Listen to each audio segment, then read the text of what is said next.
Dalam setiap perjalanan hidup, belajar menjadi fondasi utama. Belajar adalah proses mendapatkan pengetahuan, keterampilan, atau sikap melalui pengalaman, studi, atau pengajaran. Setiap individu memiliki cara unik untuk menyerap informasi, yang seringkali dipengaruhi oleh lingkungan dan motivasi internal. Secara lebih mendalam, belajar dapat dilihat sebagai transformasi. Ketika seseorang belajar, mereka tidak hanya mengumpulkan informasi, tetapi juga mengubah cara berpikir dan bertindak. Proses ini melibatkan pemahaman, penerapan, dan evaluasi yang berkelanjutan. Belajar tidak terbatas pada ruang kelas. Dia berlangsung ada setiap saat dan di mana saja.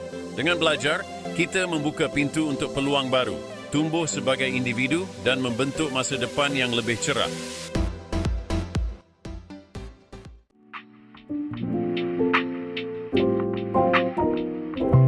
Kesulitan belajar adalah kondisi di mana individu mengalami kesulitan dalam proses belajar yang berhubungan dengan pemahaman, penguasaan, atau penerapan informasi.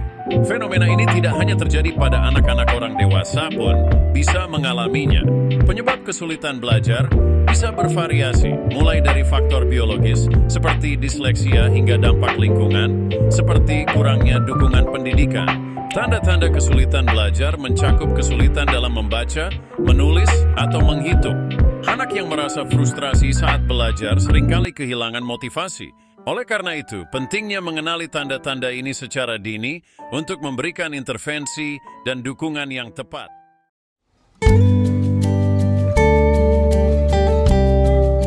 Setiap individu memiliki cara yang unik dalam menyerap informasi.